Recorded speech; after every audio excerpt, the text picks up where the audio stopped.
fuck again!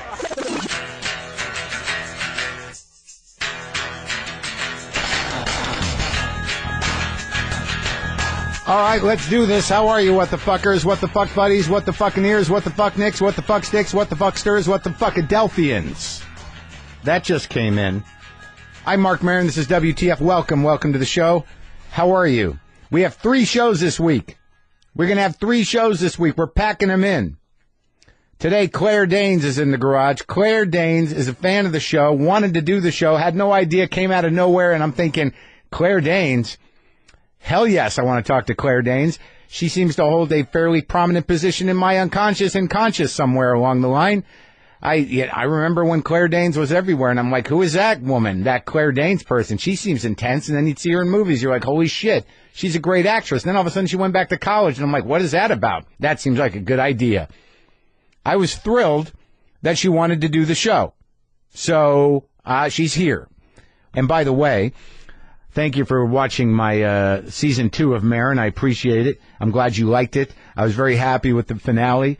I don't want to spoil it for anybody if you haven't seen it. It's got Eddie Pepitone and Dave Anthony and Andy Kindler, and I don't want to tell you Ted Lang is in it. Peter Berman, the comic. It's interesting, the story about Peter Berman. Peter Berman is a comedian. He owns a pet store right up the street from me. I was told by another comic, and I support his business. It's called Rock, Dog, and Cat. It's right up there on Colorado. So that backstory is relatively true. He's a very sweet guy. I don't think he's as bitter as the character he played, but it's sort of funny how art imitates life, if you're going to call my show art. But I wanted to make sure that you knew that we shot in his pet store. That's an interesting backstory. There are more backstories. Perhaps I'll do more of those. And we're still waiting on a pickup, so I'll let you know when that happens. I was away for 4 days. I spent some time in San Francisco doing fun things. I did an experiment in having a good time and enjoying myself. I spent some time with a person who lives in another state, and we got together and we hung out for like 4 or 5 days, and we had a great time. We saw movies, we ate good food, we did tourist things, we did all the things you do in San Francisco, and had a lovely time. And now the vacation is over, and I'm full of heartache and anxiety. I just tend to make life more difficult for myself, and I don't think I have a great way of looking at everything. And I think at some point I got to take action, because I'm getting tired of myself. Well, I've been reading this book. It's a great companion, I might add, to another book that God knows some of you have heard me talk about, ad infinitum, The Denial of Death by Ernest Becker. And then my psychologist, who I see erratically, started dropping the title of this book, The Fantasy Bond, Structure of Psychological Defenses. What it's about, I used to do this line saying that, anyone's personality is just a very elaborate defense mechanism. It's just a reaction to the first no or the first detachment. And I'm happy to find that as I read this book by this Robert W. Firestone, which was written in 1987, is that I'm not that far off. I know some of you tough love motherfuckers are like, shut up, quit whining, pull yourself up by your bootstraps. But some of us are more pensive. Some of us are more thoughtful. Some of us are more compulsive about the inner work. The fact that I don't have a significant other in my life or dependents or anything else, my problems are my children. And there's some part of me that wants to understand deeply or at least get some context for the emotional experience I'm having as a grown-ass man who is relatively incapacitated emotionally, clearly.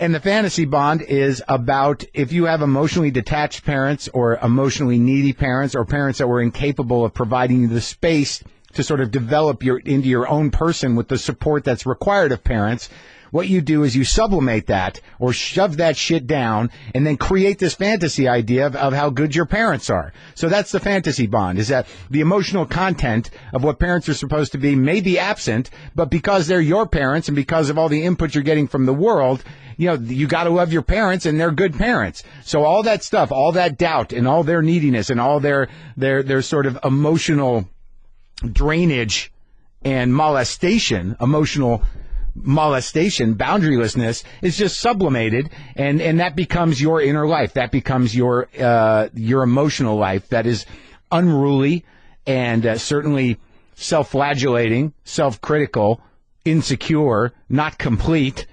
But on the outside, you're holding on to this idea that these people are, your parents. And that goes on for a while. But his angle is that you bring this fantasy bond into the rest of your life for the rest of your life if you're emotionally structured that way. And obviously everybody has an idealism that goes into relationship, but it really goes into this whole idea of what is the difference between love and need. And these are ideas I've had in my fucking stand-up for 20 years. And being the self-centered person I am to a certain degree, I'm flattered that I was thinking along the lines that, this guy thought were relatively important enough to build a whole book around. And it's shedding some light. But the one thing that saddens me is that I read this stuff and it's sort of like, hey, yeah, this is it. This is it. I got it. Now what? The one thing I can say about the tough love crowd, the think positive crowd, the pull yourself up by your bootstraps crowd is that, that might be at the end of the day, the only real option you have in some form or another. The idea that you're going to get back down to the core of it all and rewire it, after 50 years or 40 years or 20 years even of life is probably a long shot. So you have to act against your instincts and, kind of hyper assess, every sort of interaction that seems volatile or destructive or disingenuous and live your life like that. Hyper vigilant. I'm not saying frightened, but hyper vigilant. And that's exhausting. I went into City Lights bookstore. Now, some of you know, I did my time at the front of political talk for the lefties back in the day when the Bush regime was in place. And my brain was in that. That was a good way to sort of, kind of funnel my anger, to redirect it from me onto the world. So I bought a book. I'm going through City Lights, and this always happens at City Lights. There's a sort of importance to it. City Lights is where Allen Ginsberg first read out loud Howl, sitting there in the early 60s, changing the world, creating a poetry that had never been heard. The Beatniks came through there. Ferlinghetti owned it. It's got a history to it. It's weighty. It's amazing. It's a place you're supposed to go in and go, it's all here, man. It all happened here. It's a place where I go in and I look at the books that they're publishing, and there's always a book there that's sort of like, yeah, I got to get back on track. I got to reconnect with the real issues of the world. So I see this book just sitting there, just the right size. It's called The Violence of Organized Forgetting. And the subtitle is Thinking Beyond America's Disimagination Machine. And I'm like, holy fuck, those are some words that you don't usually see together. And the poetry of it is resonating with me. It's got to be a portal into all the issues. It's got to be a portal into a frame of mind that dissects and understands the culture we're living in as it spirals down the drain because of classism and complete narcissistic modes of existence. So I'm like, holy shit, man, I'm going to get this book. I'm going to read it. I'm going to rejigger my brain and understand it all. Yeah, so I'm doing that. And, I don't know. I'm a relatively civic-minded person, but I don't know if I can go to the front lines to guarantee that democracy stays alive and functions for everyone. I have a certain amount of faith, but I think that faith may be a tremendous rationalization. Not unlike a lot of faith, probably. Folks, we're sponsored today by Harry's, and Harry's is like a lot of our sponsors on WTF. Most of them are trying to make life a little easier for you by offering you a product you can get quickly, without hassle, and at a great cost. And Harry's wants to make it easier for you to shave. They offer a better buying experience and a better value than the industry giants like Schick and Gillette. When you go to harrys.com, you can get razors, high-quality blades, and shave creams at a fraction of what they cost in the store. $15 gets you a set that includes a handle, 3 blades, and shave cream shipped to your door. And they are good blades. I shaved this morning with my Harry's kit. The shaving cream is nice. It's not a foamy shaving cream. It's more of a thicker sort of like, you know those shaving creams that come out of a tube and not out of a but I put that on, and the blade has like 4 or 5 blades on it, and it's really like a close shave. I generally don't shave that way. I just use a buzzer. Anyways, that was my experience this morning. I have a smooth face. Go to harrys.com and use the promo code WTF5 to save $5 on your first purchase. That's Harrys, HARRYS.com, promo code WTF5. That's the number 5. Feels good on my face. My face feels good. We got to talk about the patent troll situation for a minute. There's some news about the patent troll, and it affects all of us. If you've been listening to the show for a little while, you know the threat we've been under from the patent troll. All right? Not just WTF, but all podcasters. A lot of us got these shakedown letters that claimed we were infringing on a license. They said that we owed them a fee. They would not be clear on what the fee was. I would not engage with them because I thought there was a problem. If you're not going to tell us what the fee is and you're not a legit upfront business, if you're just looking to extort money. So they terrorized a lot of podcasters, and they actually sued the How It Works podcast and Adam Carolla. Now, as part of an effort to beat this troll and protect what we do for a living, Adam Carolla came on this show, and we asked you to donate to his legal defense fund, and he did. And his listeners did, and listeners of other shows did, to the tune of more than $450,000, because just as a little guy, which Adam is, despite what anyone may think, you know, in terms of the business world, in terms of podcasting, Adam's in the fight. He's been sued, and he's fighting. And apparently that scared the troll shitless, and now they're panicking. And a panicking troll can be dangerous as well. Okay? So hear me out, and maybe we can beat this thing once and for all. Last week, you may have seen some news articles about the troll, personal audio. That's because the troll suddenly sent out a press release out of nowhere. Now, as with most things having to do with this troll, a lot of what they're saying is total bullshit, but let me read you some of what they said. And I'm quoting here from their press release. Quote, Personal Audio, the pioneers in personalized media solutions, this month offered to dismiss Adam Carolla from its highly publicized patent infringement lawsuit, unquote. Now, hold on right there. What it doesn't say is that they want to have the lawsuit dismissed without prejudice. Without prejudice. That just means that they stop what they're doing right now. But they can refile the lawsuit at any time in the future. They're not actually dropping the lawsuit. That's bullshit. And why are they not dropping the suit entirely? Okay, let's read on. Quote, when Personal Audio first began its litigation, it was under the impression that Carolla, as well as certain other podcasters, were making significant money from infringing Personal Audio's patents. After the parties completed discovery, however, it became clear this was not the case, unquote. Okay. So in other words, they tried to shake us all down, and we all called their bluff. And now that they realize they're not going to get any money out of any of us and that we're going to fight back, they're acting like it was all a big misunderstanding. But, and here's the important part, the but, they're still not dropping the suit. Why? If they say podcasters aren't worth it, why don't they just drop the suit entirely? Simple. They're giving themselves the option to refile it again at any time. All right. Now look at how they frame Carolla, all right? Now they go on to complain about the money that was raised for the legal defense fund. Quote, Adam Carolla is asking people to donate money to him for a lawsuit that he no longer needs to defend. Getting his fan base to continue to donate to his legal fund is a cynical exploitation of the publicity power he enjoys as an entertainer, unquote. So if that's how they feel, then just drop the whole fucking lawsuit. If they're so concerned about the fundraising, why not just drop the lawsuit entirely? Then all the fundraising will stop. Because they don't want to drop the suit. They want to be able to bring it back at a later date. Unless the suit is completely dropped, they will always have the option of coming back and doing this all over again. Whenever they want, hey, maybe podcasters are doing better. Let's try and shake those little fuckers down for some money. Here's my point, folks. These guys are clearly on the ropes, and they're on the ropes because podcasters and podcast listeners stood up for themselves and refused to be bullied. I know that I wasn't going to let these guys shake me down. There was no fucking way. We need to make this so difficult for them that they have no choice but to drop the case entirely. Now listen, we've already asked for a lot from you. You've written letters, you've signed petitions, and you've donated your hard-earned money, so we're not going to ask you to do any of that again, all right? What we will ask you to do is shop.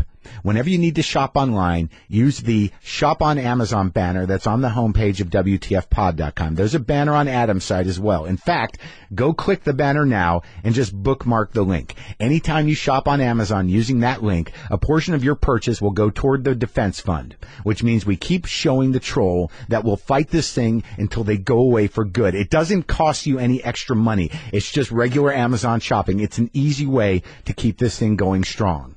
These guys are gangsters. This is their business. shaking down the little guy. It is not right. It's not morally right. It's not judicially right. It's just not right. They're working a loophole, and this is their business. And they fucked with the wrong little guys. If they want to go fuck with other people, because now they're turning their focus onto TV networks. They're just hoping for a payout. No, let's just pay these guys out so they don't bother us. And that's how these guys stay in business. Fuck them. So I'm just trying to encourage you to keep aware of this, that this is ongoing. I know a lot of it's, gone off the front burner. A lot of podcasters are like, oh, is that still a thing? Yeah, it's still a fucking thing. And in the future, it could be a worse thing until we shut this fucker down. So help out if you can. I appreciate it. All right, so there you go. I did it. I talked about something that matters. Now let's talk to Claire Danes.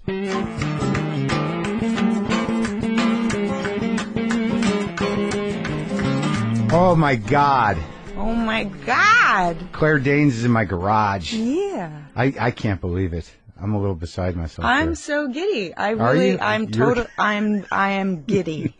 You are? I really am. I am too, a little bit. We're going to have to work through it together. Okay. Why am I giddy? I don't know. It's a contact high. It is. Yeah. Like, because you're one of those people, I don't know, some people, I'm like, I feel familiarity. Yeah. I feel like Well, same here, but in my imagination, because I hear you. You know me, though, if you listen. Yeah, I know you. I mean, in a way, yeah. I don't know you. I know the stuff you do. It's all amazing.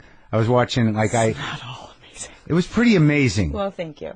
I mean, I've been watching Homeland. I got into it. Okay. Because I don't watch anything. But then, I heard that you wanted to come on the show. And I'm like, well, I know this is an amazing show, so now I got to watch all of it. Yeah. So I've watched it. So I'm very familiar now with how insane you can be. Yes. As a character. Yes. Is it not in real life?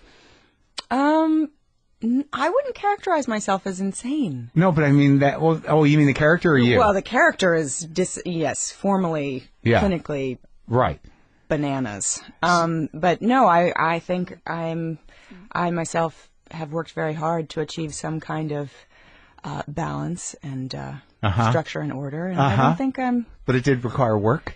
Yeah, a lot of work. But the work that I most enjoy doing. For a long time I thought I was going to be like a therapist.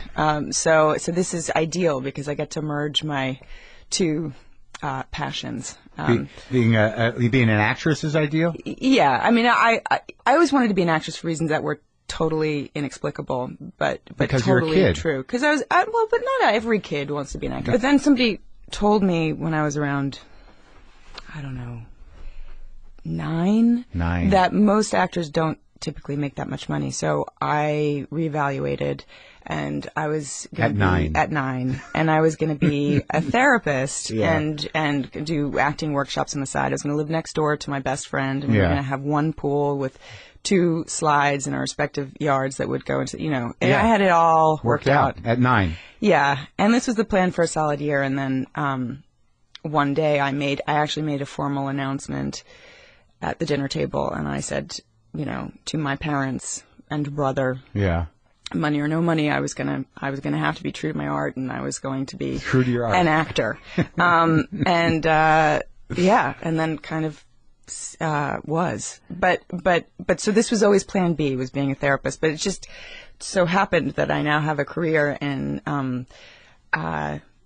exploring what it is to be crazy within the context of acting. Right, a supportive context. Yeah, a low risk. A very, very low risk context. But you're very good at it. Thank you. It's very compelling. Yes, and turns out that my best friend, the same one who I was going to live next door to, is in fact a therapist. No. Yeah. Was that even her plan? No. She stole your idea. She's a thief. And now, are you still friends? Yeah, besties. Really? Mm-hmm. From age 9? From age 9. All right, let's go back, because I had a question. Like, I remember when you sort of went to college. I remember culturally. I sort of went to college. I remember culturally. There was Claire Danes is going to college, right? And I was very impressed with that. I'm like, good for her. Thanks. Who knows if this acting thing's going to pan out? Yeah. But before that, where do you come from? Do you come from a perfect land? Obviously. No, I do not come from a perfect land. I come from Crosby Street. I grew up in... Oh, right in Manhattan? In Soho, yeah. Really? Yeah, my parents were artists, and... Both of them? Mm-hmm. Wow, you and Lena Dunham.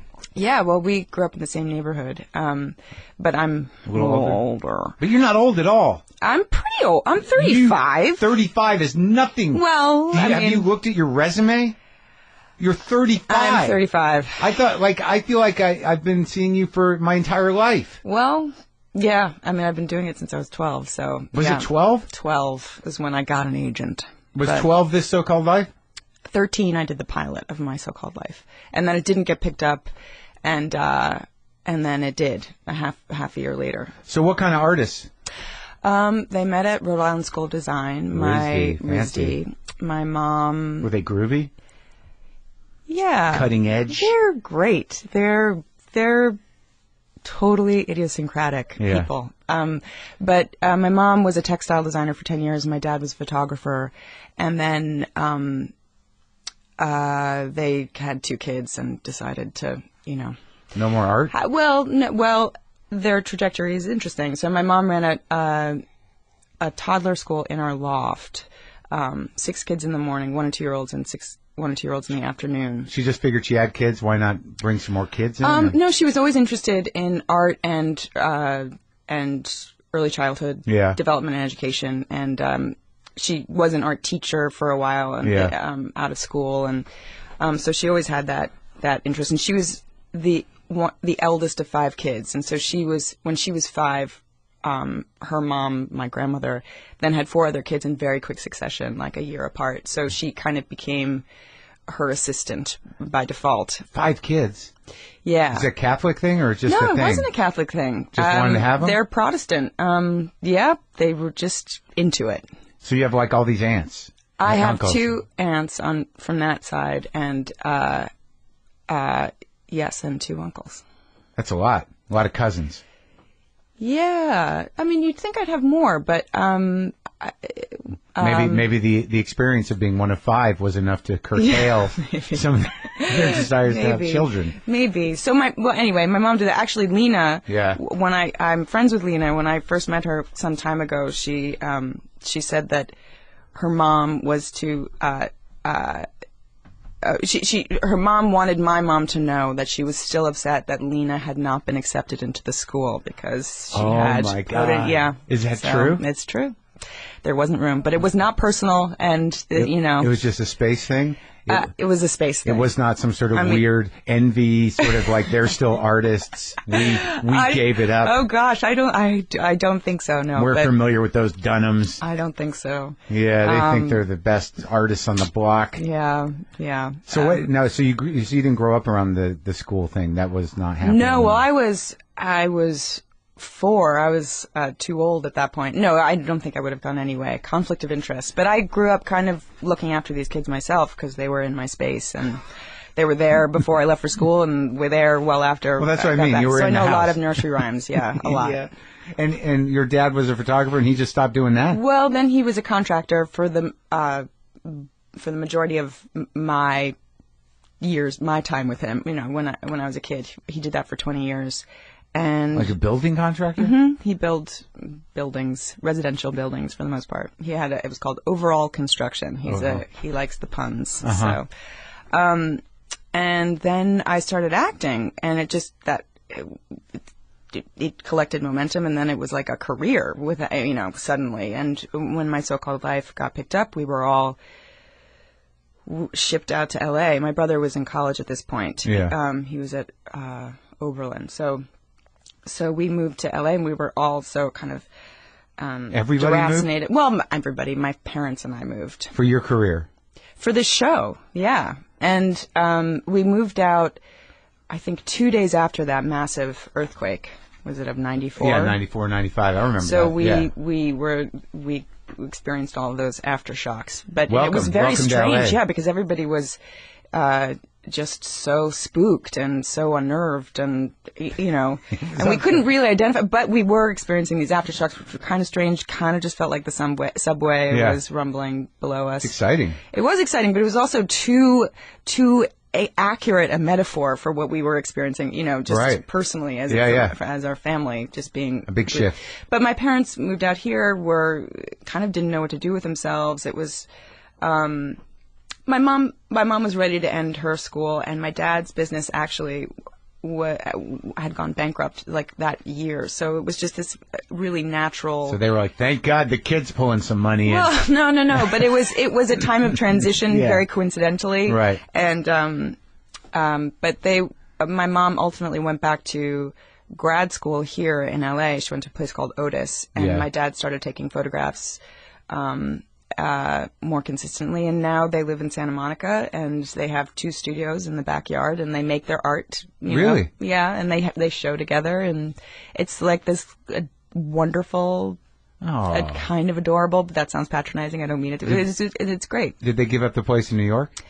They actually own the loft building with another couple. They bought it in the early 70s for like $2. So now it's like worth millions of dollars. It's their retirement plan. It's great. Who lives there? They rent it out? They rent it out, yeah. All right, so you're 12. I'm 12. Like, how did I started taking my so-called life happen? I danced as a kid. Do you still dance? I kind of I haven't done it for a while. I danced as a very, very little kid. I took one class with this woman called Ellen Robbins, who was great. Yeah. And choreographers from these kind of black box theaters in the Lower East Side would come to her class looking for a young talent. Occasionally they would need a kid for their weird shows. For their weird shows. And I was always like the hammiest and often the most kind of conspicuous and me. And so I got picked a lot. And so I had some experience, in weird shows? In the theater. But like, what kind of weird shows? Oh my God. Like, were you a punchline? Like, here's the kid? Oh, I actually looked at a video of one of these things that I did when I was maybe 7. Yeah. And I never knew what the plot was, because I don't think there often was a plot. Yeah, they don't know. They didn't know. But no, I mean, I looked at it again. I don't know how. I mean, as a grown up, I guess, and I realized that there was this whole like incest theme, and but it was completely lost on me. But they were banking on that. Yeah, so there was a couple, and then the guy is like writhing on me. I'm like, oh, that's what that was. I had no clue. Yeah. And there'd be like maybe 15 people in an audience on a good night. It's a sexual abuse dance. Yeah. But no, my first performance was, I don't know, maybe I was 6 at this place called PS 122, and I was a duck. I've been there. And I quacked. And there were people on stilts walking around me, a bearded lady, it was that bearded kind of lady thing. Stilts, and you were a duck. Yeah. But I actually I danced again in when I was like 24, maybe, because my best friend, who's now a therapist, her mom is a choreographer. She's actually the reason I started acting, really. Her mom. Yeah, kind of. Her mom is a choreographer, and when Ariel, my bestie, had done a student film. I don't know how that happened, but that same director was looking for another kid for his next student film, which was kind of like an elevated student film because he was under the tutelage of Milos Forman, and so his best students were then doing this. Milos Forman was running a school of some kind? I guess maybe it was involved. It was part of a college, part of Columbia University. Okay. So maybe he was affiliated with Columbia University. But I remember my first audition was with Milos Forman for this dinky little like student film that I got from my best friend's mom. So what was that role? I played an abused girl. Yeah, also an incest theme. So that was my milieu back then. So do you remember how they asked you to play something like? I mean, you were what, 12, 11? I was 11. I was 11. Because you must have exuded the same type of emotional rawness that you seem to be very good at that age. And they were like, that kid looks like she's in trouble. Yeah, I guess my parents were concerned. They were. Yeah. And they asked me, you know, if I was up for it, up to, you know, I was capable of taking that on. You've been through a lot. Do you? Yeah, well, yeah. I mean, Did it you- was, did and they I ask- said, you know, I guess my answer was like, well, I know what's my imagination and what isn't, and I know the difference between the You're real 11. and the unreal. Did they ask you, like, are you comfortable? Yeah, I think they did. I think it was, and I loved the experience so much. And you were so like, much. there's no nudity. I think it's okay. Yeah, there was no nudity. That's Of course true. not. But years later, in my 20s, Yeah. Ariel she was dancing and in studying to be a therapist, and Right. ultimately she had to choose one or the other. But she was still dancing at this point, and I saw her perform and something, and I just was so kind of envious, you know, filled with this desire to do that myself. And she admitted that, you know, she happened to mention that to her mom, Tamar, and so Tamar then called me and suggested that we start kind of working together, dancing just for fun, for Yeah. the sake of it. And then we did that over the course of a year, and it developed into an hour-long solo show, which I then performed at PS 122, which was really, really great, actually, to return to the duck debacle. To return to the duck. To where that happened. Mm-hmm. That's a great space, though, PS 122. It is, yeah. It's like, I don't talk to that many people who grow up in Manhattan. It's like such a rare thing, and it's such an amazingly unique childhood. Like, you don't have to, like, the rules are completely different, it seems. I guess so. I mean, we were when I was a kid, you had to legally prove that you were an artist who lived in Soho. It was law. Is that true? Yeah. I kind of like that. I mean, people lied, but yeah. Well, what was going on in the house? Like, because I know I talked to Lane about it, and then that's in recent memory, but I don't know that many people that grew up in New York. Yeah. And this is like, what, the 70s? Yeah. Well, in the 80s. I grew up in 70. I was born in 79. Well, were your parents open-minded people? Yes. And so you kind of had that whole world available to you. Yeah. Were they sort of, I imagine they were encouraging, but yeah, but nobody in my family had any interest in the performing arts. I mean, that was completely nobody was prepared for that. What's your brother do? My brother's a lawyer. Huh. Yeah, he's 6.5 years older. He's in New York. He just got married about a month ago. It's a regular lawyer. Got a life. He's in litigation. Yeah. Wow. Yeah. All right, so you do the thing. You do the abused. I do the abused thing. Yeah. I had taken classes. I took the first thing I did was take classes when I was 10 With at who? Lee Strasberg. You went to Strasberg I went at to 10? Strasberg. They had a kids. Yeah, but most of the kids there, it was like either that or tennis on a Saturday, and So it wasn't like you weren't sitting around doing Meisner with other. Well, we 10-year-olds? were, but I was taking it so seriously, you know, very earnestly, trying to feel that wind, and that was not. Nobody else was. There's a video of that. Oh God, I never did feel it though, but it was very fun. serious? Oh my God, That must have been hilarious. Oh my God, was I serious? So I took classes at Lee Strasberg. Yeah. Was he there? No. No, he's not. Was he No. alive? That was He wasn't teaching the 10-year-olds anyway. And then I went to a junior high school it was called Professional Performing Arts School. The Fame School? Well, it was a derivative of, it was actually, I went in its first year of existence and had a great time. And actually there I met other kids who were professional actors, and I kind of figured out Do I know him? What an agent was. Well, Alicia Keys went to my school, Yeah. but who else went to my school? Who No. Gabby Hoffman, who's still a best friend of mine, went there. Oh, really? Mm-hmm. Yeah, a lot of people did. But there was also PCS. That was private. My school was public. Right. But that was great because, again, I got to kind of figure out how one went about getting a real career, like how to get a headshot. And you at 13? No, I was 11. I was 11. And you're learning that. I was learning that, and I did like a cluster of student films. Yeah. And my dad had been a photographer, so in our loft we had a dark room that he rented out. So a woman who was using it then took my headshots, and we sent them out to agents, you know. And somebody actually called back, and then I had this footage. I had these movies, this movie in particular to show. Where you were the abused kid? I was the abused kid. It was called Dreams of Love. Do you still have a copy of it? I do. And how's it like? What's it like looking at that now? Well, I mean, it is a student film in every way, but there's something can you see yourself? I have improved since then. But can you see yourself in it? Yeah. Isn't it weird to watch stuff like from that long ago and you're like, I'm me. I'm still me. Yeah. Yeah, and then you have a kid. You have a kid? Yes, I have a 16-month-old really? baby. Mm-hmm. Cyrus. A boy? A boy. A boy. What's that? I don't have one of those. It's pretty intense. Yeah? Yeah, it's great. Is it great? It's so great. People assail you with advice when you're pregnant. Yeah. And, like what? Oh, God. I mean, don't eat this, don't eat that. Yeah. Yeah. And there's some of it's helpful, some of it is the opposite of that. But somebody said, it's harder than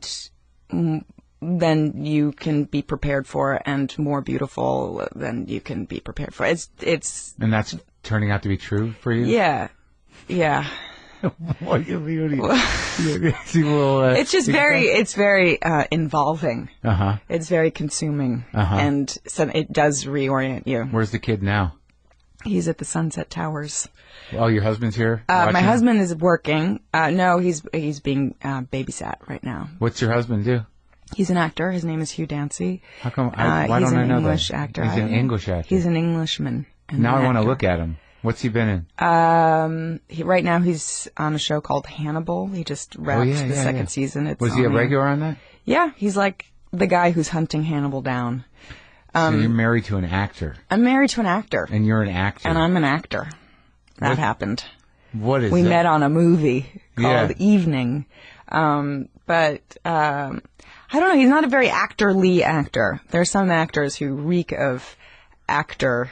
But is it like we're both doing well right now? Yeah, we're both doing well, and actually we're so lucky at the moment because we're in a good it's a good system. We basically work in tandem. So Homeland films from June to November, and his show films from August to April. Did you do that contractually? Did you demand that? No, I mean it was mostly serendipity, but we kind of were conscious of how this might be a good thing, and well, there's a big gap we have to fill here. So now you're going to this performing arts high school, junior high. You've been taught that it's a cutthroat business that you have to be aware of, and you have to have headshots, and you got to get an agent. Yeah, they're laying this all on you. So it's really a professional school like that. It's not a dream school. It's like we're teaching you guys how to be professional. Yeah, really. So you get your headshot, and then you send your little movie out. Send my headshot. I have the movie to show to agents who actually responded. How'd you decide on the agents? Were your parents involved in your career at that point? But we were all so naive and no idea what was coming, what was going to happen. We were just figuring it out as we went along. A woman called Karen Friedman from Writers and Artists signed me, and she was great. Yeah. And I started going auditions and like working. Yeah. So of course, what was your first gigs? My first gig was a pilot called Dudley with Dudley Moore that we shot at Silvercup Studios in Astoria. Oh, I still live right there. It was like a real sitcom. How was working with Dudley at 12 or 13? Well, I didn't really have a sense of who he was, but he was very charming. Yeah. Probably very drunk. He wore lifts. He played. He's a little guy. He had a grand piano in his dressing room. It was like exactly how you would imagine Dudley Moore to be. So it was like the Arthur character. Yeah. So he was out coming off the success of that movie, I imagine. Yeah. But it was, this was one I always was very concerned with, like, playing the truth, at 13. Yeah, always. Well, who were your heroes? What was your precedent for that? What was your romantic idea of what acting was? Meryl. Oh, really? Yeah, I remember seeing Accidental Tourist when I was like, I don't know, when did that come out? I was little. That was who was in that? 9? Julie. William Hurt and Gina Davis. Gina Davis, yeah. And Hurt was so fucking intense. Yeah. He was great. Yeah, and it'd be interesting to watch that again. I don't really remember anything about the movie, but I remember it kind of being... It was a pretty heavy movie, I think. Yeah. But, I mean, that really affected me when I was a kid, right. And I saw Sophie's Choice when I was 9. Oh, my God. And I just thought, wow, That's right, crazy. okay, so, like, it can be this. And I didn't even like cartoons as a little girl. I remember getting into a fight with one of my... You were intense. I was intense. It didn't appeal to me. I was much more interested in, like, live action. Yeah. And I remember schooling my friend Aria, who really loved Disney movies. And I was like, they're based on Grimm's fairy tales, and they're totally abstracted, Abstracted. Whitewashed. I'm going to use these words. Right. But it was basically that attitude. Didn't really show the darkness that was in and those I loved Grimm's fairy tales. Like, I loved Bluebeard, and I loved, Shelley Duvall had this, like, fairy tale theater. She hosted this series of fairy tale theater, and they were much kind of darker, racier. So even that was always my sensibility. But when I did Dudley, when I was little, I didn't really understand that there were different genres and different styles of acting. Right, sure. So I was giving this incredibly earnest performance. And, a method performance. Yes. Yeah. And it was not appropriate. Not appropriate. But... did anyone guide you? Say, like, hey, kid, lighten up. Oh, God. Lighten up a little. No, they didn't, and they should have. But I think it never got to that point because it was a non-starter, so... Oh, boy. But that was my first gig. And then I had a guest spot on Law & Order. I played a teenage murderer as people... I mean, that's like every New Yorker's first job. Yeah. And then kind of I did a couple of TV movies of the week. Yeah. And then I got... But you were working. I was working consistently, yeah. And I actually kind of made a chunk of change, so I sent myself to private school, which I hadn't been... so I went to Dalton, which was, really... For high school? For high school. And then halfway through my freshman year, after My So-Called Life had initially not got picked up, it then did get picked up. And so I was... and that's where you could really, like, your emotional capacity and your desire to do something heavy was, you could do it. You could act the way you wanted to act. I could do it. But also at that point, I had been through junior high school. I had had some difficulty socially. And so I was full of resentment and rage. Really? What was difficult for Well, Claire girls Danes? are not fun. So from what did you 10 do? to 13. Did you kick some ass? What happened? I had every time I had difficulty, there was like one girl who just kept being reincarnated, and my mom's strategy for like response to my struggle was to just put me in a new environment. But that was counterproductive because I'd be like the new girl, and that rendered me vulnerable by definition. And right. so boys have a crush on the new girl because they're new, and then girls hate the girl that boys have a crush on. So what was this girl, this recurring character? Well, I won't name names, but... Are you still mad? Yeah. You are? And actually, Morena, who was on Homeland, sadly, not really... I don't think there'll be much opportunity for her to work on this next season because... spoiler alert. But whatever. Yeah. She plays Brody's wife. Right. And she plays Brody's wife. Yeah. We went to junior high school together. We went to the lab school totally coincidentally. Really? Not a performing arts junior high school. Yeah. And we realized when we met again as grown-ups that we had both been persecuted by this same girl. And we spent many, many hours just still working it out. Really? Even now? Yeah. She was a bully or what? Yeah, she was a bully. And what did she do? Oh, she was just... generally undermining, but would like throw shit at you and call you names. But the worst thing that girls do is galvanize everybody in the school to hate you. That's awful. They recruit. And you were the hated one? I was the hated one. Not all the time. I had a very erratic career in school. Sometimes I was doing very well, and other times really not so well. What do you think made you the hated one? Why were you prone to that? Because... You wearing your heart on your sleeve? A little bit. The intense girl? Yeah, like, I just really liked learning in school. I really did. And so my friend Ariel, whom I've known since I was 9, we went to school together. We went to junior high together, and she had a whole system. She would only allow herself to answer 3 questions per class. Socially or? No, like, she just never made it obvious. Like, she never didn't try too hard. Admitted to her engagement or enthusiasm or, but I was like, ooh, You're girl. the I know girl. I was so involved. I just didn't. I mean, it's making me sad. I didn't like. Just that you're all wide open and like, I want to be right. Yeah, and it was really, really not a good idea to be. I mean, it was really painful to have that experience. And when I was going to that junior high school of performing arts, because we had you're like bully food acting class that they tacked on to the end of school. Class. So it would be 2 hours of standing there doing exercises and just people saying horrible things. And you're really working it, so you're like open and want to be emotional. Mm-hmm. Yeah, it was bad. So by the time I got to my so-called life, I was ready to let him have it. But have you Facebooked the bully? Have you done any? No. But come on, be honest. Have you? No, I haven't. I don't do Facebook. I do Instagram, but I don't whatever. do Facebook. But have you done any research in trying to figure out what happened? Just for the satisfaction. Be honest. I don't know. No, I haven't really. Okay. I haven't. So you've let it go.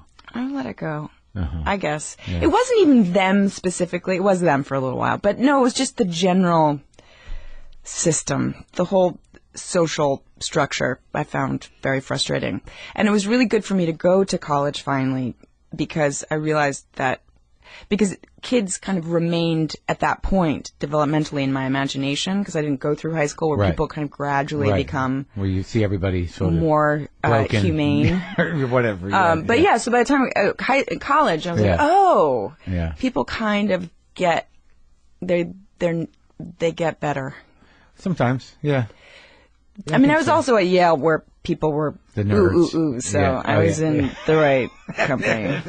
That's what Yale's filled with. Like, I know, me. The ooh-oohs. The ooh-oohs. Good. Is that the first time you've put it that way? Yeah. In England, they're called SWATs. Oh, really? I don't really know why. But. All right, but all the success. So you do My So-Called Life, and it's like a cultural phenomenon. I was a little old for it, but I definitely remember watching it and seeing it. But like my buddy who I work with, he's like, that was like the most important show for any of us. So it was huge. So it now was big, but it wasn't. It got canceled in its first season. There were only 19 episodes out of 22. But then it got picked up by MTV and then other cable That's all that was networks. Made? Only 19? Only 19 episodes. But it just kind of had this amazing afterlife. Yeah. So now, have you found, like, I would imagine that it's the type of show where there was gratitude coming at you from teenagers? I guess so, but I was still in high school, So but in such a weird way. Yeah. In LA, no high schools were really interested in taking kid actors because there are so many of them here, and they know how disruptive they are. So there was only one school, Lycée Français, that would be willing to take me and my very difficult schedule on. And it was kind of a weird place, but I barely went. I was kind of tutored from that point on. So you're like you're freakish in that you don't have this. You're performing, you're acting out this high school experience, and you don't have any of it. And I don't have any of it. No. But I mean, I had a semester at Dalton. Yeah. And I had, I could riff. But how did you have a social life? How did you have a love life in high school when you were this isolated? I didn't. No. I didn't. No. I didn't. I had a boyfriend when I was, I guess, 15 through a friend. I don't know. It was lovely. But, no, that's why it was really good for me to go to college. But what was that decision? I mean, you made some money. You were doing good. You did, before you went to college, you made a movie or two, too, didn't you? Yeah. No, I remember being surprised. Like, there was, like, this moment, and I don't know why I remember it, but in my mind, you had everything going on and everything was going the way it was supposed to go. Well, I'd always wanted to go to college. And at that point, too, I'd been working so relentlessly and I was a little maxed out. I was a little, and it was confusing because I had, a lot of success very quickly, but I kind of didn't know how to harness it or focus it. I didn't know what to do with it. Right. I didn't have like a little culture, you know. I needed time to create that and I needed the space to create that. Safely. Culture, what do you mean? Like, I didn't know what movies I wanted to see, never mind what movies I wanted to make. I didn't know what my value system, I had no life. Yeah, I had no aesthetic. Right. Like, I really needed to just take a second to to figure out who you were. Figure that out, yeah. And actually, I deferred a year. I filmed him, and I had a boyfriend at the time who was a musician, and I went on tour with him. What band? He's called Ben Lee. He's Australian. You toured with a musician boyfriend? Yeah, I did that for a long time. Stayed in a lot of like Motel 6s and... Was that a good relationship? Yeah, we were together for 7 years. 7 years with a musician. Mm-hmm. All right, so you go aestheticless, valueless Songs. to Yale. Yeah. What a rough school too, right? I mean, yeah. Well, actually, my grandfather had been dean of the art and architecture department at Yale. So you had an in? No, my dad grew up in New Haven, I always kind of had wanted to go to Yale because I had this, I don't know, sense Meryl Streep thing? Didn't she go there? She did, but she went to the acting program. I just went to undergrad. It's kind of nice up there. It's weird. It's like a beautiful old school, but the surrounding area not great, right? Yeah, there's tension between the locals and the townies and the and the Yaleys, yeah, and the ooh-oohies. Yeah. But I thought that I would be able to make a movie in the summer, every summer, and I kind of failed to realize how much work goes into getting work, and school was just way too. Did you think you were in? Demanding you at could Yale. Just call your shots? I don't know. It just was not realistic. All right, so you go to I had to choose one or the other ultimately. Well, so you go to the beautiful Ivy League school, and you decide you're going to study what?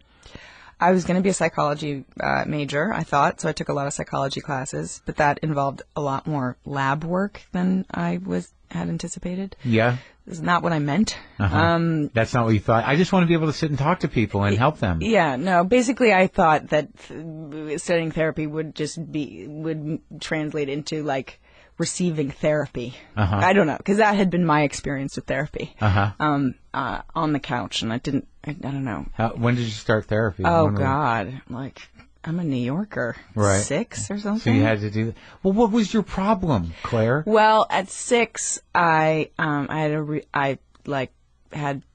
saw ghosts and things. It was a little OCD, and I went a couple times, and then to the weird child shrink. No, to my parents' therapist, Gideon. Yeah, so you went to Gideon. I went to Gideon. I'm seeing ghosts, and I like to wash my hands. What was it? Yeah, I was starting to really like.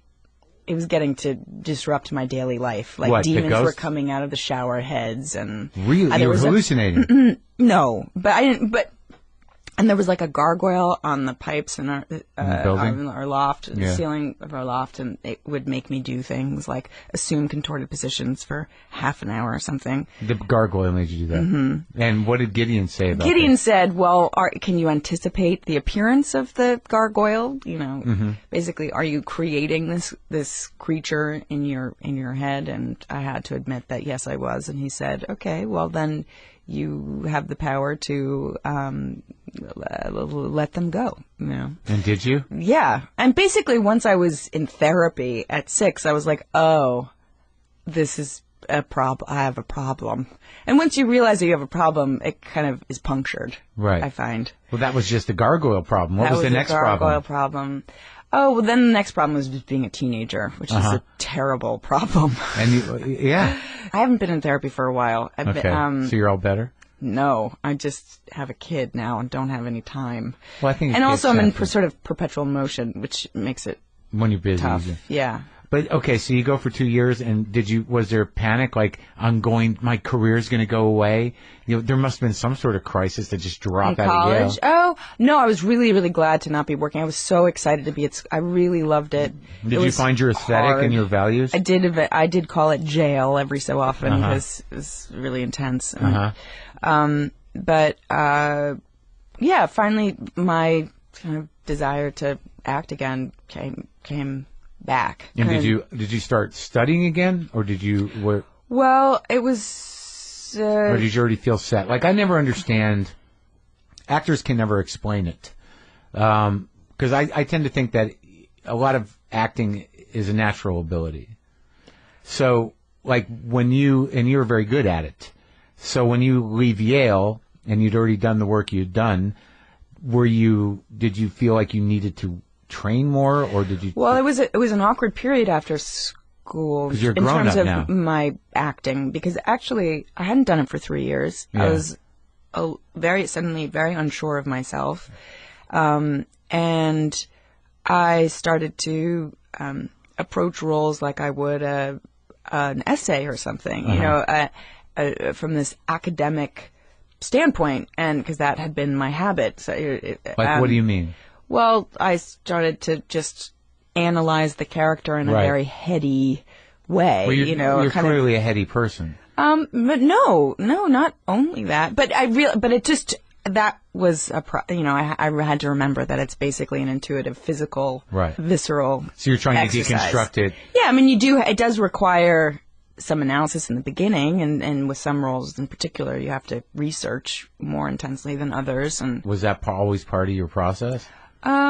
Or is it just something intuitive? It seems obvious. Like, you know, you might as well get to know like the with person. Romeo and Juliet, when I was a kid, I had to kind of figure out what iambic pentameter was, you know. So I read a book on that, and, you know. Oh, did you? Yeah. There was a time when I was reading everything in iambic pentameter. Well, how close was that? He didn't do the whole play, did he? The Romeo and Juliet you were in, but it was still in that language. It was still all the same. All the same language. Yeah.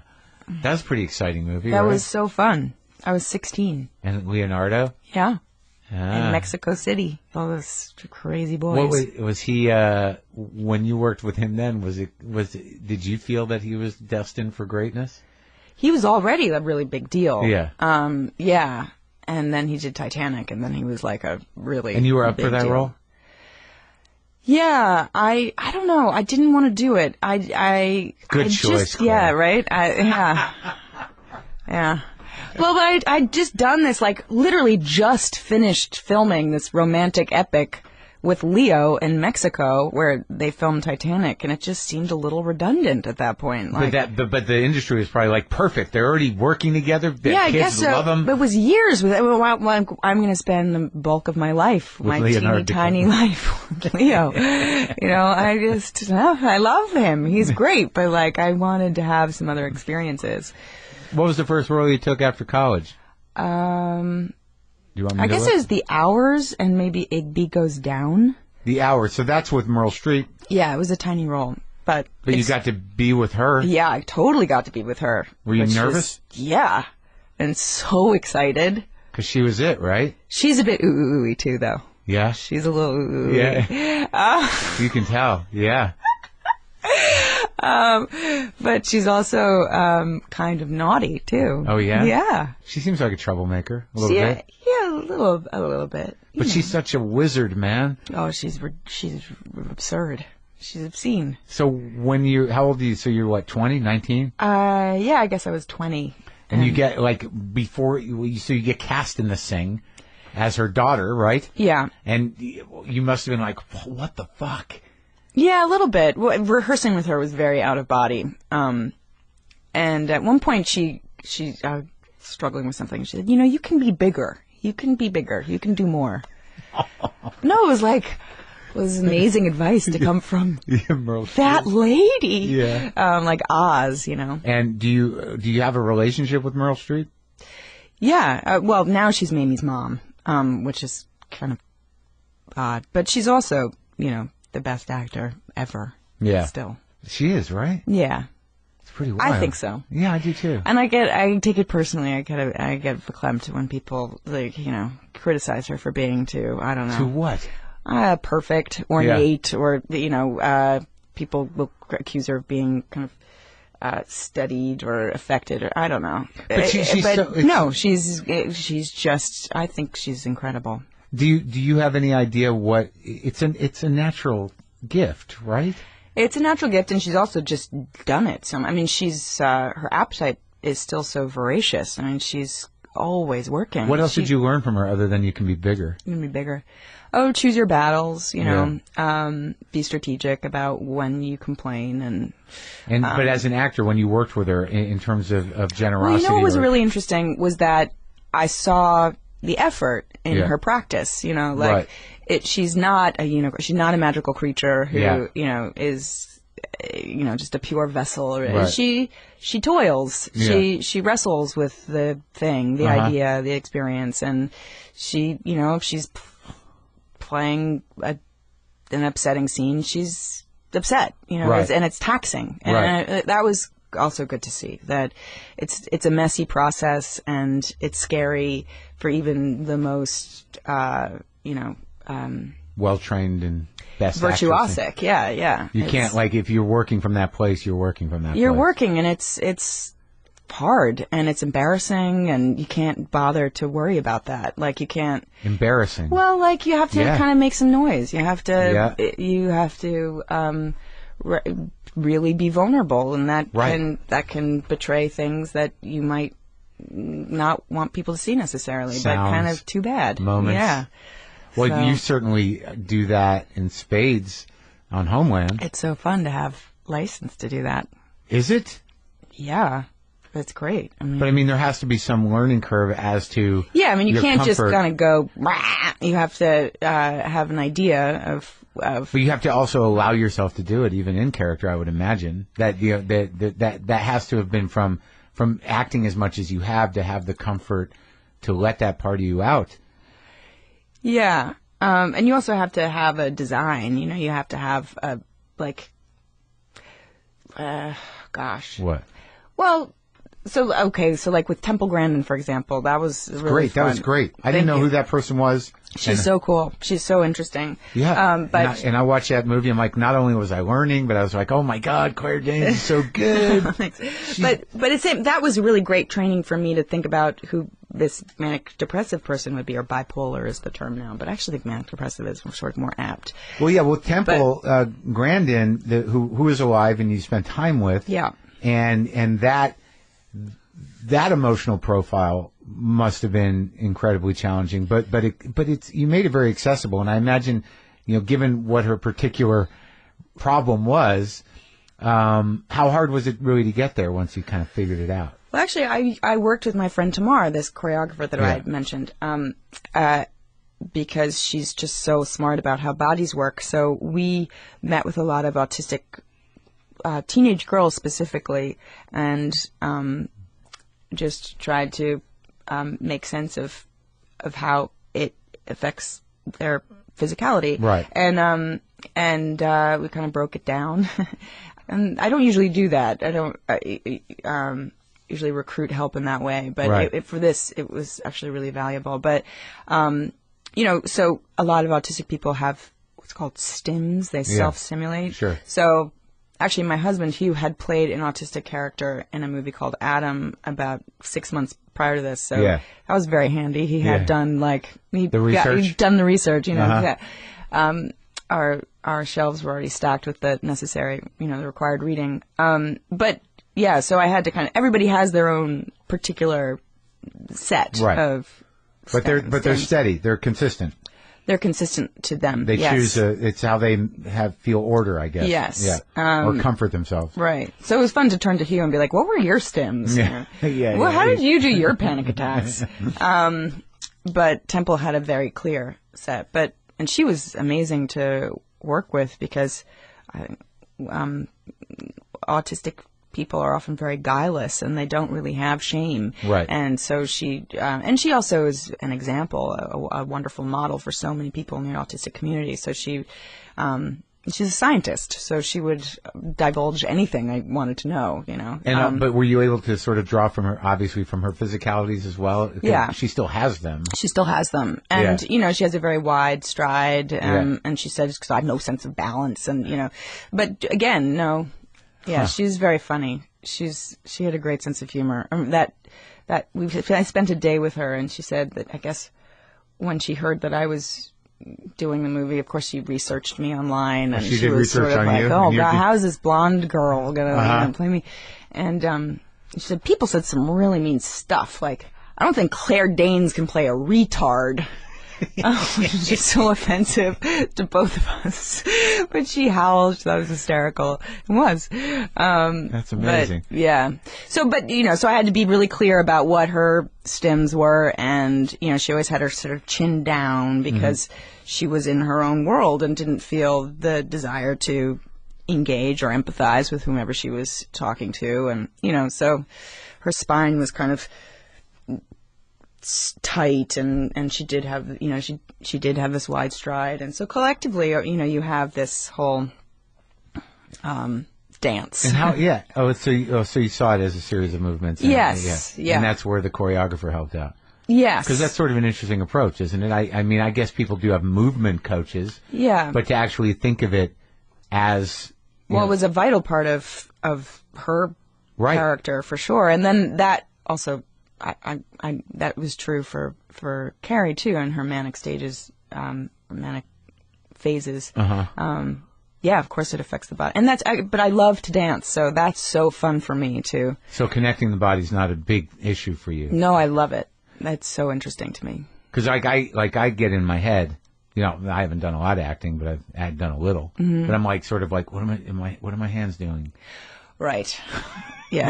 But it's weird though. Like some people, I imagine when you act enough, you're not sitting there going like, should I scratch my face? Yeah. I remember I heard Meryl talk about her role. Was it in Ironweed? Is that? Oh yeah, that was great. Oh God, so good.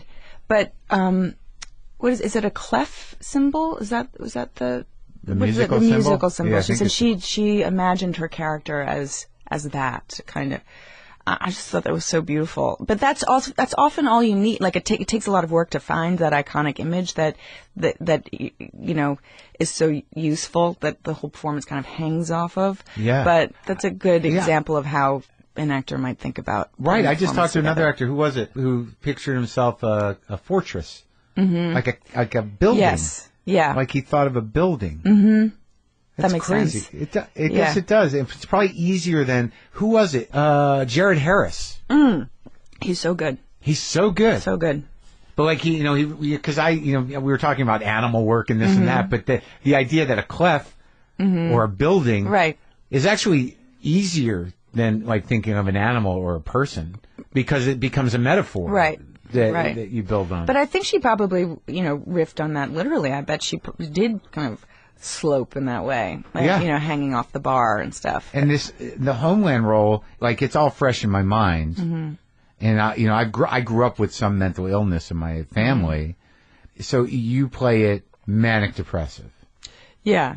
So mania is the propulsion. Well, she's more manic than depressive because it's a TV show, and it's a lot more interesting. Right. Watching somebody in manic state than as opposed to someone sitting. For many, many weeks in a row. Do you have any mental illness that you were drawing from in your family or in yourself?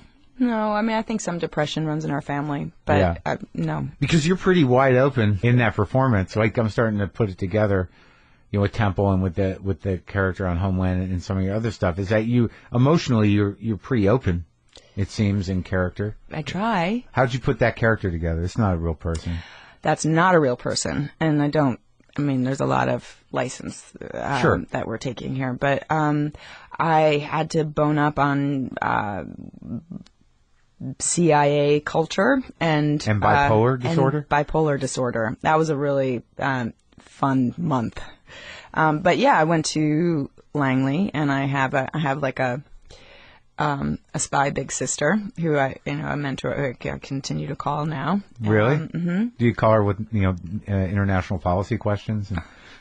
No, but actually now I'm like a producer. I have this fancy label, but it means that I get to be a little bit more involved in the creation of the thing. Yeah. And so I was invited to go meet with Spooks for 3 days with the writers, and that was really groovy. But so I met with this woman. I read a lot of books on the CIA, and then I met with a woman who's bipolar, Julie Fast. That's quite a last name for somebody who has that condition. Yeah. And she's written a lot of books on it. And ultimately, the best resource for the bipolar stuff was like vlogs on YouTube, because there are a lot of bipolar people who are up in the middle of the night and just need to talk, and so they talk to the camera, and so there's a culture of bipolar vlogs for other bipolar people, or just for people who want to watch bipolar people talk? I don't know. They have. I think it's also a very isolating experience. So I imagine they want to share it. They want to create a community. They should, and I think it's helpful. So you were picking up on the frequency. Yeah, because I was talking to my friend Ariel. I have a lot of friends who are therapists, so I talked to them about their working with their bipolar patients, and she said, well, just every case is unique, so you can extrapolate pretty easily. Like, there is no norm necessarily, but she said, I've only seen them in agitated manic states, because if they're in a euphoric manic state, they're not coming to therapy. Like, they're not. Yeah. So yeah, because it's one thing to read about the condition, but really I just wanted to see people in action, and the best way to do that was to watch these. Agitated manic state. Yeah. Because your character has it had a euphoric? She has euphoric when she first becomes manic in the first season, the end of the first season. She's feeling pretty good, because she's feeling like she has all the answers. And then the great conceit of the show is that, in fact, yeah, she does. I mean, which is not true. I mean, the really tragic thing, the very difficult thing about people with this condition is that there's just so much erraticism. I mean, they will have these insights that are truly brilliant, but they can't hold on to them. They can't really develop them. Because it goes away. The momentum goes away. Yeah. And it just becomes very disorganized thinking, that clarity gets and that's why muddy. you need a rock like Mandy Patinkin to like magical Mandy. Yeah. But do you find that, like, you can get yourself into a mania? Mm-hmm. Now, when you're doing this role, I mean, have you... I do kind of get a contact high. Yeah, I do. Because you're jacking your dopamine, and absolutely, just to do it, you have control over that to a degree, but it does lock in. Yeah, and it's kind of exhausting. Yeah. After a day of shooting that, does it stay with you? I mean, I'm actually pretty good now. I think because now, well, when I was a kid, I would be I was in an emotional state for the entire day. Yeah, and that was not economical. That was counterproductive, ultimately, because you're wasting your energy. Got to reel it in. Because you have to keep it on a simmer. Yeah. You can't have it on full blast all the time. You have to reserve the energy. So you figured that out? Yeah, over time and, just practice. But when you do a season doing Carrie, do you... Or anything you do, I mean, have you come out of shoots where you feel overly exposed or ashamed or embarrassed or? No, because it's not. It's make believe. Okay. It's not me. It's not on me. She my imaginary friend did it. Oh yeah. She totally did it. I did not. I'm protected. So yeah, that's the great. Do you meditate or you just run? I run. And so many of the people on the show talk about meditating. I think I gotta go. I gotta meditate now. Yeah. But I think that's my equivalent. Yeah. So it's an hour a day where no matter what. Pretty much no matter what. And because I travel so much, it's just a portable form of get on the treadmill in the exercise. hotel. Yeah, I tried meditating for a while when I was with my musician boyfriend. We had a dalliance with TM, and Some people dig it. A lot. I mean, and I know that I think we had kind of a creepy teacher who was, I don't know, just very impressed by fame, and so I don't know. There was just something a little disingenuous about him, and it kind of turned me off of the thing, which is a shame because there are people that will attach themselves to the belly of show business. Yeah, I guess. Yeah. But no, I also I think probably it would be of value, but gosh, I know. I feel I'd rather just run around the block a whole lot. Yeah, then sit still and try to clear your head. Yeah, I'm the same way. I just started running again. It's good. Yeah, I like it a lot. That's kind of my thing. So now you've won 2 Emmys for this character. Yes. 2. Congratulations. Thank you. Yeah, that must feel great. It feels really nice. It feels really nice because I just don't care. Like, I know that it doesn't matter now. I really know that. Yeah. But I have that privilege, right, of knowing that it really doesn't matter. If you really know that, then it's sort of like, nice, okay. Thank you. I mean, I say that, and then, these things are so weird, these award things, because they matter, they do, and then they don't. And it's very hard for me to kind of categorize them. Yeah. I equate it with, like, in junior high. Right. When, like, some guy would come up to you and say, my friend wants to go out with you. Yeah. And you'd say, but I don't know your friend. And you say, Yeah. well, you'll get to know him. So Right. then you start going out with whoever. boy X. Yeah. And in the way that you go out with boy X in junior high, which is like, don't talk to each other for about a month. Yeah. And then Right. break up. Right. Yeah. Just sit awkwardly next to each other. Yeah. But over this time of non-communication, I would develop feelings because, you know, that was my job. Yeah. I'm a good girl that way. So, yeah, but then they'd break up with me and I'd be like, I didn't even freaking know you. How dare you? Now you're breaking up with me. Yeah. So that's kind of what the award thing feels like. You're tapped, you're courted, you're, you know, you gotta go find a dress. Right. And then you're all involved. Yeah. And it's totally unrelated to the thing that it's apparently about. Yeah. And then you like feel like an asshole and loser. You just feel like, what? How did that happen? But you won too. Yeah, you win them. But I've also not won them. And Yeah. I've had that experience, and then it's like, oh, okay. But I guess I'll return the dress. yeah. Oh, I was nominated for an Emmy for My So-Called Life, and I'd actually won the Golden Globe. I didn't know anything about anything at this point. The Golden Globes, like, I didn't know what they were. That must have been a fun night. It was fun. It was 13-year-old. I guess I was 15 at that point. And, yeah, but so by the time the Emmys came around, I was like, well, I won one. Like, maybe I'll win this one. And, oh, I found, when I was cleaning my house the other day, I found my, like, sad little thank you note in my little purse, you know, from... Oh, really? My terrible, like, too long, way too earnest, you know. I think all my best friends. Oh, no. You found the one that you didn't get to give? Yeah. Oh, my little...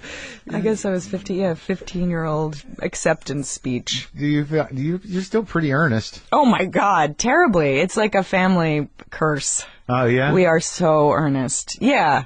Yeah. And I just have to accept it. I can't not. It's really unfortunate. Is that exhausting? I don't know. What do you, other than run, what do you do for fun? How do you loosen up there, Claire? Embroider. That's it. That's running and embroidering. Kind of. All right, you're okay with that. That's good. Yeah. This last year I got really involved with the embroidery, and my friends are all having babies right now. I'm that age, and so I'm away from them, and so I was embroidering like onesies, you know. That was my thing. I would riff on the name, so I'd find the meaning of the name, and then find some image that reflected the meaning of the name. But it got so extreme that like the crew turned my director's chair into like an embroidery station. So they made an arm a pin cushion, and I had a special light. And so you're kind of obsessive. I'm a little obsessive, yeah. And so what's going to happen now? Yeah. Yeah. I'm a little myopic. Got to keep things in control, right? I like the control. Yeah. I like the control, but feeling that, but I'm also a little disorganized, so it's a little confusing. That must be difficult. It's my That's burden. your struggle? It's my struggle.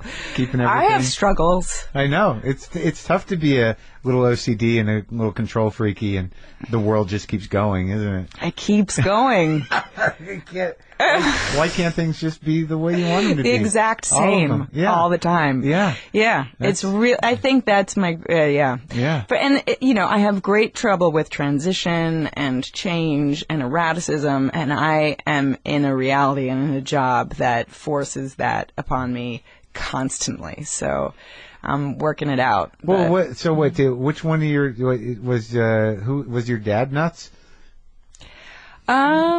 My dad had a difficult childhood. Yes, very difficult. Yeah. But he's not nuts. But I mean, like somehow growing up, it seems to me that if there's got to be, in order to be kind of the earnest control OCD person, there must have been a little like, oh God, or was it just New York? Yeah, I mean, it was kind of my parents were not terribly typical conservative people by any. I mean, it was a little chaotic. Our living environment, but fine too. The artsy thing? Yeah, it was fun. I mean, we had a trapeze and a trampoline and the dark room and, weird friends coming over. Weird friends. And then my mom had the school, so then it was a literal playground. So it was a very imaginative, right. Not creatively fertile environment. So not a lot of boundaries. Not a lot of boundaries. Not a lot of boundaries. That'll do it. But that's okay. Sure. I mean, I love my parents, and proof's in the pudding. I'm sane and happy and connected, and Your brother is too? And my brother is too. So, they did great. Did all right. They did fine. But I also think it was a generational, shift, where now, God, the style of parenting is so much. It's so fastidious, Yeah, what do you mean? Well, I don't have a kid. Oh, how's the style change? You got a hypervigilant type of thing? hypervigilant. And negotiating all deliberating what's going to ruin the kid, what isn't going to ruin the kid? Yeah, I mean, corn syrup is the devil. And that's fair enough. That, there's truth in that, absolutely. Yeah. But the kids are their lives are so micromanaged, and I was of an era, Go ahead and go out into Washington Square by yourself. You're 10. Totally. Yeah, absolutely. Yeah. And I was taking the subway alone at 11. Right. Never 10. Now. Never. They'd be jailed, my parents. Right. It was looser for sure. I guess for good reason. But if you think about New York at that time, it was probably more dangerous. Much more dangerous. Yeah. I don't know where that trust came from. I think that I know some parents and they're paralyzed with fear all the time. Yeah. Which is at every turn. And it's scary. And every time I put our son down, that's the worst expression. I put him to bed. Yeah. Every time I murder him. Yeah. No. I know, that's right. He's still young, so he's got the whole ride ahead of you. Yeah, the whole ride. Yeah, for sure. But no, there's this baseline of anxiety because it's just too much. You're responsible for this tiny being. God, what are you going to do when he starts to get a personality? Oh, it's so hard. He's getting one now. He's entering terrible 2 territory. How's that going for you? It's okay. Are you happy you have a boy? Yeah, I'm happy I have him. Yeah. I think he's great. I'm so lucky because he's been super easy, which is a very, very fortunate thing because I was pregnant with him while I was filming the second season. And then, when I started the last season, he was 5 months old. And so he's been on this ride with me. So you're going into season 4? Going into season 4, yeah. He's been there the whole time. Mm-hmm. Now, literally. Inside and out. Inside and out. Yeah. And what is this charity that you're involved with? Oh, Afghan Hands? Yeah. Oh, yeah, that's a nice thing. I have a good friend who also happens to be my makeup artist, surprisingly, Mateen Malawizada, who's from Afghanistan, and he's been working with these women who are mostly widows, but sort of disenfranchised women in Afghanistan who, when their husbands die, have no agency and no authority and are kind of beholden to their in-laws and are in a very, very bad way. So they have these embroidery skills, and we kind of help them develop those skills. And in exchange for their work, they make these scarves and pillows and stuff that we sell. We give them a bit of money and an education. They're mostly illiterate, and they learn to read and write, and just it's kind of teach man a fish kind of theory. Right. And they can create, opportunities to exist more comfortably in the world. So. Do you spend time over there? I haven't been able. I would love to go, but it's just been too dangerous. So, but I would really like to go. And my mom, who was a textile designer, actually designed a line of scarves that they then made. So that's going to be available on the website afghanhands.org. Oh. And it's a really nice idea. It's like a conversation between us and cultures and these other women, and we'd love to go and actually see them and embroider together. Yeah, there you go. Maybe you can bring everyone a director's chair. Yeah. I know what you really need. That's the dream. Yes. A director's chair. I'm sure you know what a lot of people need, right? Yeah, clearly. Yeah. All right. Well, good luck with the child rearing. Thank you. and the new season. Thank you. And keeping everything under control. It's all going to be fine. Yeah, I feel that. It's going to be great. I feel that, Claire. I really do.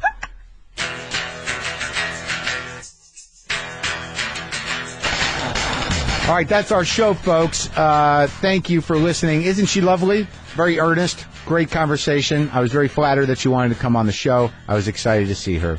And it really was actually very exciting for me to talk to Claire Danes.